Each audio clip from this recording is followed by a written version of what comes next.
दीदी के साथ बदलते भारत की शान।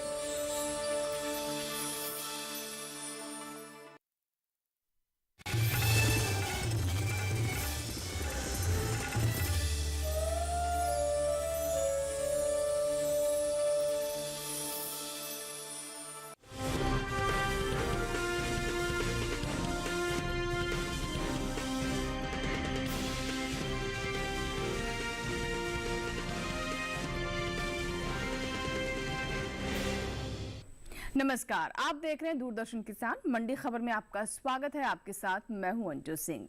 अगले आधे घंटे के दौरान हम आपको बताएंगे किस कृषि जिन्स के भाव में आई तेजी, किस में आई मंदी, साथ ही जानेंगे आगे किस ओर जा सकता है बाजार। आज हम खास तौर से बात करेंगे मक्का, सरसों, ग्वार, कपास और मोटे अनाज की। इसके अलावा भी कई और जिन्सों के भाव आप मंडी खबर में जान सकेंगे। लेकिन सबसे पहले नजर सुर्खियों पर। बदायूं मंडी में 10 रुपए चढ़कर 1765 रुपए पर हुए मक्का के सौदे। शिमोगा मंडी में आई 50 रुपए की गिरावट।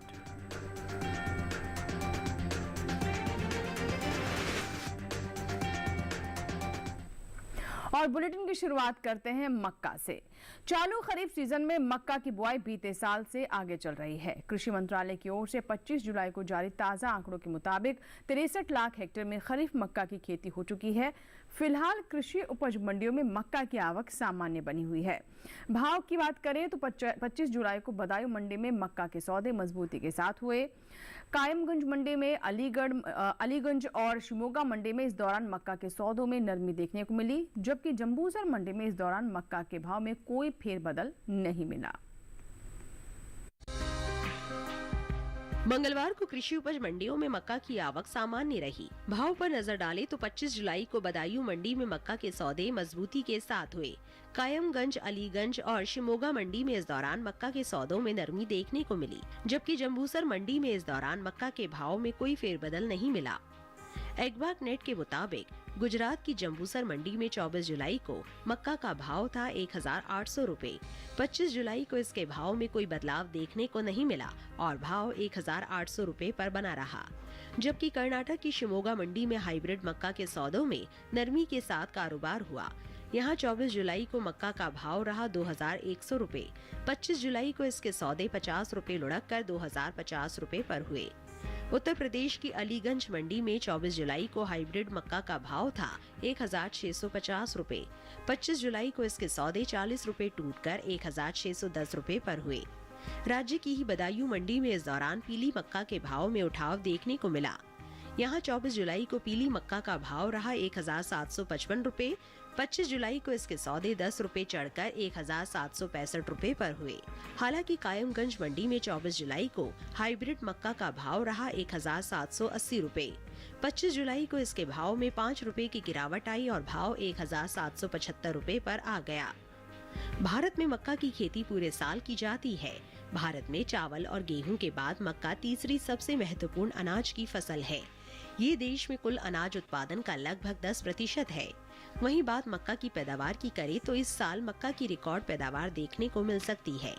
कृषि मंत्रालय की ओर से जारी तीसरे अग्रिम अनुमान के मुताबिक साल 2022-23 के दौरान देश में मक्का की रिकॉर्ड उपज 359,13,000 टन होने का अनुमान जताया गया है, जो पिछले साल की 337,30,000 टन की पैदावार की तुलना में 21 लाख टन अधिक है। अनुमान है कि मक्का की रिकॉर्ड उपज का असर इसके बाजार भाव पर पड़ सकता है। मक्का के निर्यात पर नजर डालें तो कृषि और प्रसंस्कृत खाद्य उत्पाद निर्यात विकास प्राधिकरण एपिडा के मुताबिक वित्त वर्ष 2022-23 के दौरान भारत ने विश्व भर में 34,53,680.58 मीट्रिक टन मक्के का निर्यात किया है, जिसकी कुल कीमत 8,987 करोड़ 13 लाख रुपए है। और अगर अमेरिकी डॉलर में इसकी कीमत की बात करें तो 1,116.17 अमेरिकी मिलियन डॉलर है। मक्का की बुआई की बात करें तो चालू खरीफ सीजन में मक्का की बुआई बीते साल से आगे चल रही है। कृषि मंत्रालय के साल 2023 के लिए 24 जुलाई को जारी ताज़ा आंकड़ों के मुताबिक मक्का की बुआई 63 लाख हेक्टेयर में हो चुकी है, जबकि बीते साल की समान अवधि में बुआई 62,89,000 हेक्टेयर में हुई थी। और बाजार के जानकार साहिल गोयल जी हमारे साथ फोन लाइन पर जुड़ रहे हैं। आइए उनसे बात करते हैं। साहिल जी, मक्का के भाव की स्थिति क्या लगती है? तमाम जो फैक्टर्स हैं, इसका प्रभाव इसके भाव पर किस प्रकार पड़ सकता है आने वाले समय में? जी बिल्कुल, देखिए अगर हम मक्का के आंकड़ों पर नजर डालते हैं तो हम देखते हैं कि कमजोर मांग के कारण घरेलू स्तर पर मक्का जो है ज्यादातर नरमी के साथ ही कारोबार करता हुआ दिखाई दिया है। घरेलू मांग के अंदर लगभग 5% तक की गिरावट देखने को मिली थी। निर्यात के अंदर भी जो है लगभग 7 से 10% तक की गिरावट हमें देखने को मिल रही है।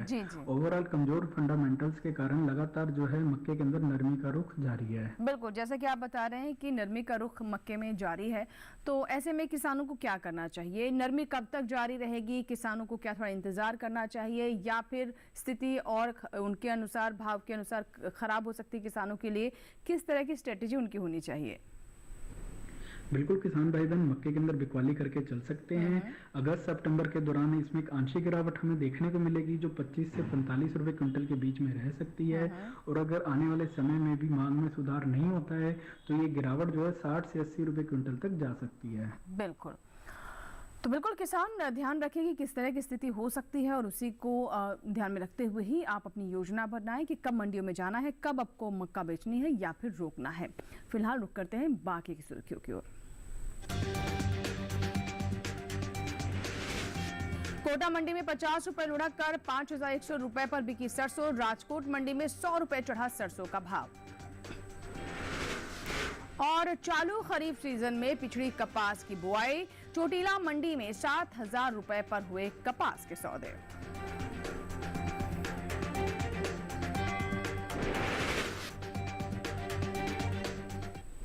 और आइए बात करते हैं सरसों की। सप्ताह के दूसरे दिन मंगलवार को ज्यादातर कृषि उपज मंडियों में सरसों के भाव में मिला जुला रुख देखने को मिला।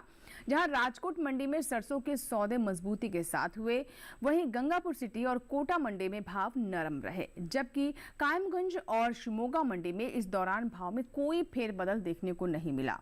आवक की बात करें तो इन दिनों ज्यादातर मंडियों में सरसों की आवक सामान्य बनी हुई है। बता दें आपको कि घरेलू स्तर पर इस साल सरसों की रिकॉर्ड पैदावार देखने को मिल सकती है, जिसका असर सरसों के बाजार भाव पर पड़ सकता है। सप्ताह के दूसरे दिन मंगलवार को ज्यादातर कृषि उपज मंडियों में सरसों के भाव में मिला जुला रुख देखने को मिला। जहां राजकोट मंडी में सरसों के सौदे मजबूती के साथ हुए, वहीं गंगापुर सिटी और कोटा मंडी में भाव नरम रहे, जबकि कायमगंज और शिमोगा मंडी में इस दौरान भाव में कोई फेरबदल देखने को नहीं मिला। आवक की बात करें तो इन दिनों अधिकांश मंडियों में सरसों की आवक सामान्य बनी हुई है। एगमार्क नेट के मुताबिक गुजरात की राजकोट मंडी में 24 जुलाई को सरसों का भाव रहा 4900 रुपए। 25 जुलाई को इसके भाव में 100 रुपए की तेजी आई और भाव जा पहुंचा 5000 रुपए प्रति क्विंटल पर। हालांकि कर्नाटक की शिमोगा मंडी में बीते 2 दिनों के दौरान सरसों के भाव स्थिर रहे। यहां 24 और 25 जुलाई को सरसों 7500 रुपए पर बिकी। राजस्थान की गंगापुर सिटी मंडी में इस दौरान सरसों के सौदों में नरमी के साथ कारोबार हुआ। यहां 24 जुलाई को सरसों का भाव रहा 5175 रुपए। 25 जुलाई को इसके सौदे में 55 रुपए की गिरावट आई और भाव 5120 रुपए पर आ गया। राज्य की ही कोटा मंडी में 24 जुलाई को सरसों का भाव था 5150 रुपए। 25 जुलाई को इसके भाव 50 रुपए लुढ़क कर 5100 रुपए पर हुए। वहीं उत्तर प्रदेश की कायमगंज मंडी में सरसों के भाव की बात करें तो यहां 24 जुलाई को सरसों का भाव रहा 5450 रुपए। 25 जुलाई को इसके सौदे बिना किसी फेरबदल के 5450 रुपए पर हुए।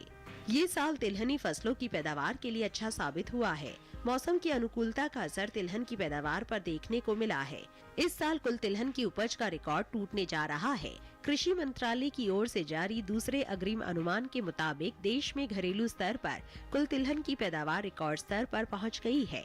साल 2022-23 के दौरान कुल तिलहन की पैदावार 409,96,000 टन होने का अनुमान है, जो पिछले वर्ष के तिलहन उत्पादन की तुलना में 20,38,000 टन अधिक है। जबकि बीते साल इस दौरान कुल तिलहन की उपज 379,63,000 टन रही थी। वहीं बात सरसों की करें तो इस साल देश में रिकॉर्ड सरसों की पैदावार अनुमानित है। कृषि मंत्रालय के मुताबिक साल 2022-23 के दौरान 124,94,000 टन सरसों पैदा होने का अनुमान है, जबकि पिछले साल की समान अवधि के दौरान पैदावार 119,63,000 टन रही थी। और आइए एक बार फिर से रुक करते हैं बाजार के जानकार साहिल गोयल जी का, जो कि हमारे साथ लगातार फोन लाइन पर बने हुए हैं। साहिल जी, आने वाले दिनों में सरसों की स्थिति क्या रह सकती है, भाव किस दिशा में जा सकते हैं, क्या अनुमान है, संकेत किस तरह के मिल रहे हैं बाजार से? जी बिल्कुल, देखिए अगर हम सरसों के कारोबारी आंकड़ों पर नजर डालते हैं तो गत सप्ताह हमें मिला जुला रुख देखने को मिला। कुछ मंडियों के अंदर भाव हमें बढ़ते हुए तो कुछ मंडियों में नरमी के साथ कारोबार होता हुआ दिखाई दिया। घरेलू स्तर पर हम देखते हैं तो सरसों की जो पैदावार है पिछले वर्ष के मुकाबले हमें काफी अच्छी होते हुए दिखाई दी है। इसका मुख्य कारण रहा था अच्छी बारिश और अनुकूल वातावरण, जिसके कारण अच्छी क्वालिटी की फसल हमें देखने को मिली थी। घरेलू स्तर पर मांग के अंदर लगभग 5 से 7% तक का इजाफा हमें देखने को मिला है। अंतर्राष्ट्रीय स्तर पर भी जो है लगभग 10% तक की तेजी अनुमानित है। इन सभी फैक्टर्स को देखते हुए ऐसा लग रहा है कि सरसों के अंदर आने वाले समय में तेजी आ सकती है। बिल्कुल, तो जैसा कि आप बता रहे हैं कि आने वाले दिनों में सरसों में तेजी देख सकते हैं हम, बाजार की स्थिति ऐसी हो सकती है कि भाव चढ़े ऊपर। तो ऐसे में किसानों को क्या करना चाहिए, मतलब कितने दिनों का इंतजार है, किस तरह की उन्हें योजना बनानी चाहिए सरसों के संदर्भ में?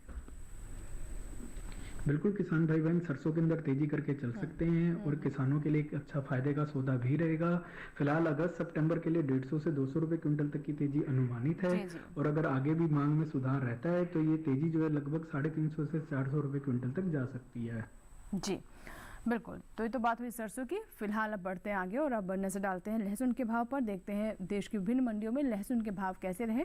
शुरुआत हिमाचल प्रदेश की कांगड़ा मंडी से, जहां पर लहसुन का भाव दर्ज किया गया 11,750 रुपए। जम्मू कश्मीर की उधमपुर मंडी में भाव रहा 10,000 रुपए और महाराष्ट्र की पुणे मंडी में भाव दर्ज किया गया 10,500 रुपए। सही भाव आवक गुणवत्ता के अनुसार है। और मंडी खबर में इसी के साथ ही यहाँ वक्त एक छोटी सी ब्रेक का। ब्रेक की उस पार बात होगी मोटे अनाज की। आप बने रहे दूरदर्शन किसान के साथ, देखते रहे मंडी खबर।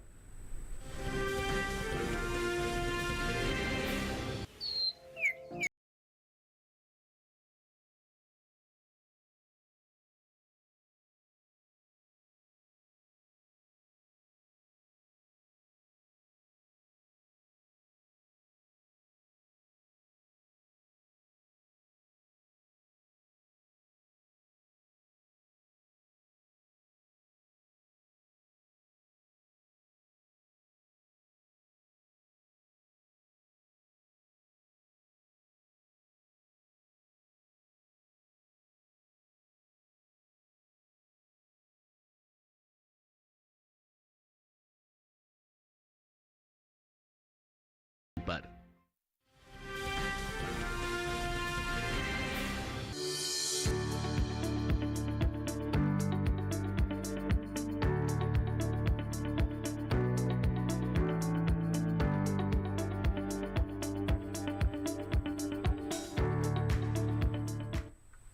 ब्रेक के बाद दूरदर्शन किसान पर एक बार फिर आपका स्वागत है और बुलेटिन के इस हिस्से में हम जानेंगे रागी के बारे में, लेकिन पहले नजर जौ पर।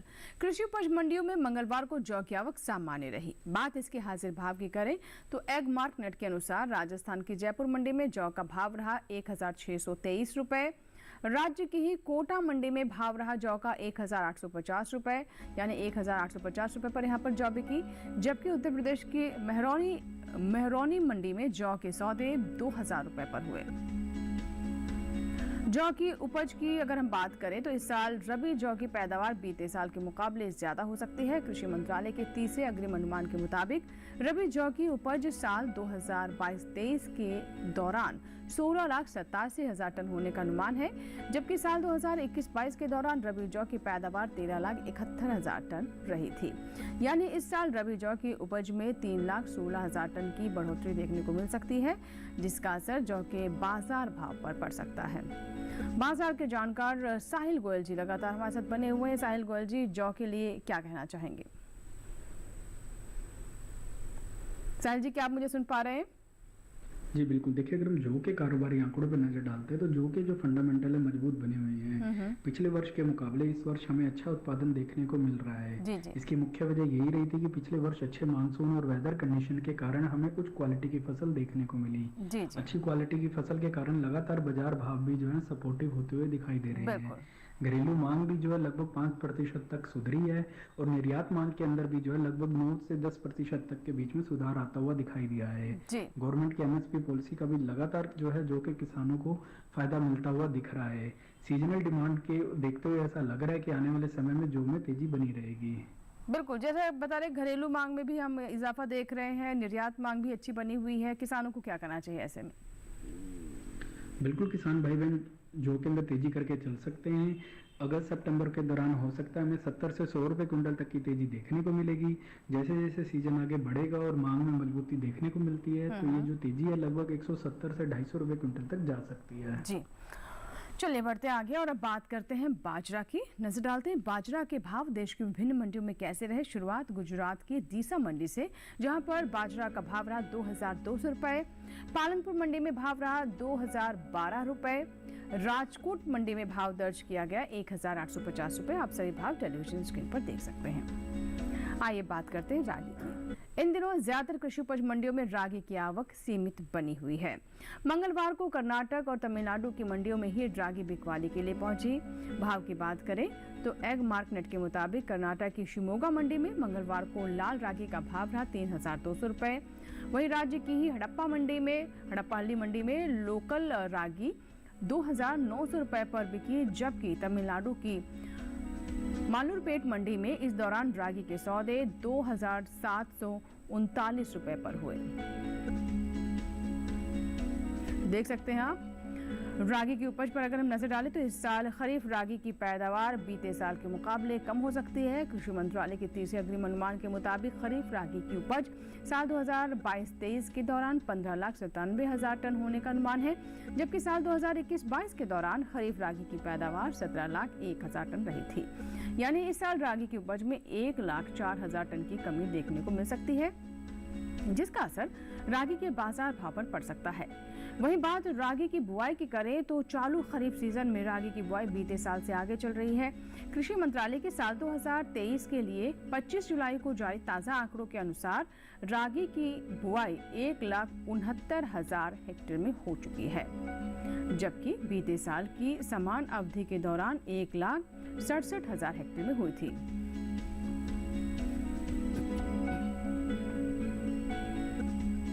और एक बार फिर से हम बात करते हैं रागी पर। बाजार के जानकार साहिल गोयल से। साहिल जी, रागी के बारे में क्या कहना चाहेंगे? बाजार भाव किस दिशा में जा सकते हैं, क्या अनुमान है? जी बिल्कुल, देखिए अगर हम रागी के आंकड़ों पर नजर डालते हैं तो रागी के जो फंडामेंटल है पिछले वर्ष के मुकाबले हमें मजबूत होते हुए दिखाई दे रहे हैं। उत्पादन जो है पहले से बेहतर दिखाई दे रहा है। इसके अलावा अगर हम मांग की बात करते हैं तो मांग में भी लगभग 7% तक का सुधार हमें देखने को मिला है। अंतर्राष्ट्रीय स्तर पर भी स्थिति पहले से जो है ज्यादा मजबूत होते हुए दिखाई दिया है। गवर्नमेंट की MSP पॉलिसी का भी लगातार किसानों को फायदा होते हुए दिखाई दे रहा है। जी, किसानों को क्या करना चाहिए ऐसे में जिन किसानों के पास रागी है? बिल्कुल, किसान भाई बहन रागी के अंदर तेजी करके चल सकते हैं। अगस्त सितंबर के दौरान हमें हो सकता है एक आंशिक तेजी देखने को मिले जो 40 से 60 रुपए के बीच में रह सकती है, लेकिन अगर आगे मांग में मजबूती और आती है तो ये जो तेजी है लगभग 80 से 120 रुपए क्विंटल तक जा सकती है। बिल्कुल, तो तेजी किस तरह की हो सकती है और कितनी तेजी हो सकती है ये भी अभी हमारे एक्सपर्ट ने बताया। आइए बात करते हैं ज्वार की और नजर डालते हैं ज्वार के भाव पर। राजस्थान की कोटा मंडी में ज्वार का भाव रहा 13,000 रुपए। वहीं अगर अन्य मंडियों की बात करें तो इसमें आगे आपको बता दें कि कर्नाटक की शिमोगा मंडी में भाव रहा 3,750 रुपए और महाराष्ट्र की मुंबई मंडी में भाव रहा 4,800 रुपए। सही भाव आवक गुणवत्ता के अनुसार है। फिलहाल इसी के साथ ही मंडी खबर में यहाँ रुकेंगे एक और छोटी सी ब्रेक के लिए, लेकिन आप कहीं मत जाइएगा। ब्रेक के बाद जब वापस आएंगे तो ग्वार और कपास का हाल जानेंगे। देखते रहें मंडी खबर।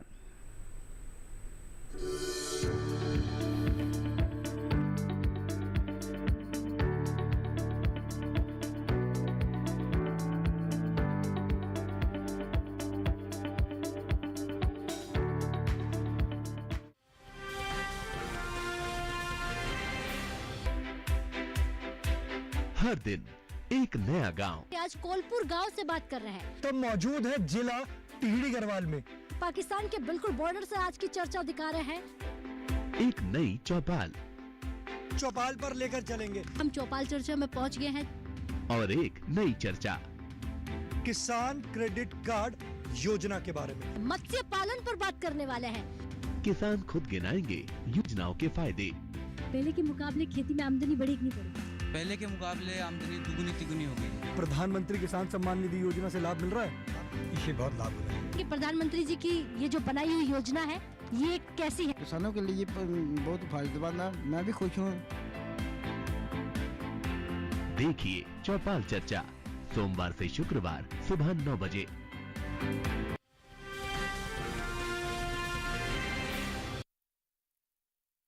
ब्रेक के बाद एक बार फिर आपका स्वागत है और आइए बात करते हैं कपास की। चालू खरीफ सीजन में कपास की बुआई बीते साल से पीछे चल रही है।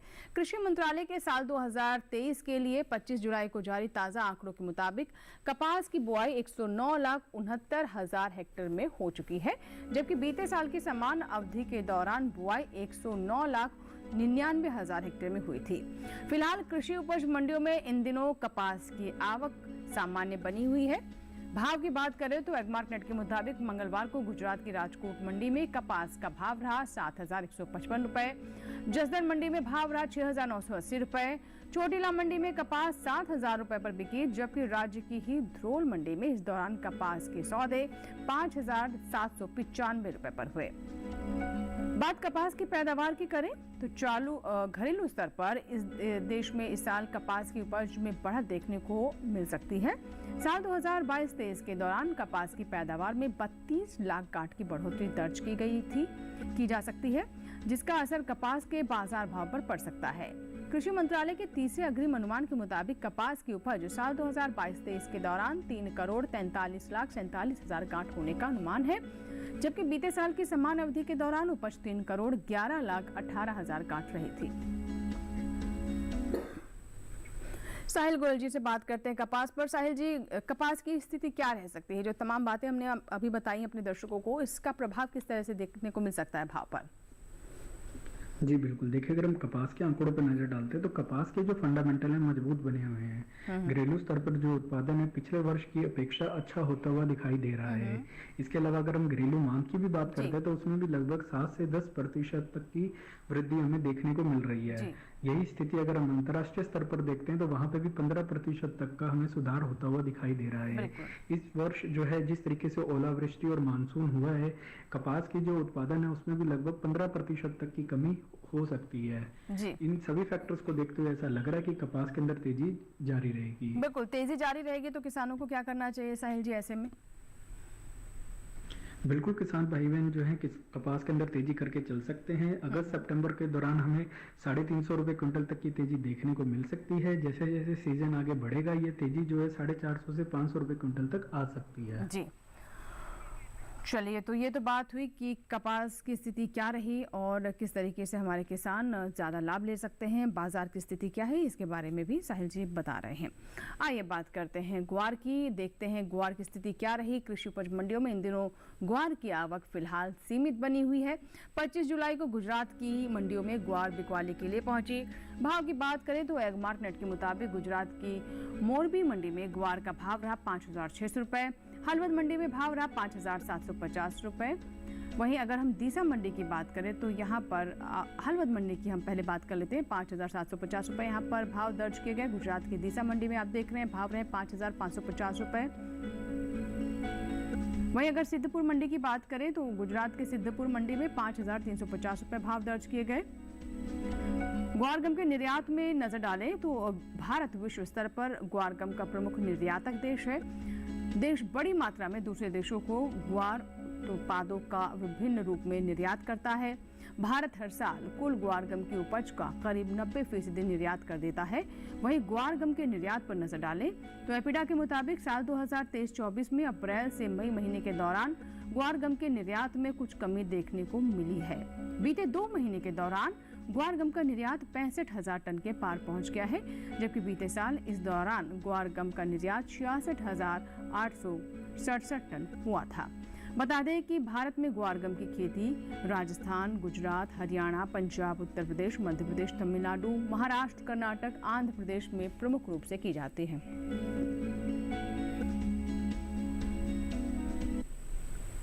और इसी के साथ ही आज की मंडी खबर में बस इतना ही। उम्मीद है कि किसानों को अपनी उपज का सही भाव लेने में मंडी खबर से मदद हो रही होगी। आपको ये भी जानकारी दे दें कि आप ये हमारा कार्यक्रम हमारे YouTube चैनल पर भी देख सकते हैं। इसके लिए टेलीविजन स्क्रीन पर दिखाए जा रहे इस QR कोड को स्कैन करें। बाजार के जानकार साहिल गोयल जी भी हमारे साथ लगातार बने हुए थे, जिन्होंने बाजार के बारे में जानकारी दी। साहिल जी, बहुत बहुत शुक्रिया हमारे साथ जुड़ने के लिए और किसानों को इतनी महत्वपूर्ण जानकारी देने के लिए धन्यवाद। और यहाँ लेंगे आपसे इजाजत। आप बने रहे दूरदर्शन किसान के साथ। नमस्कार।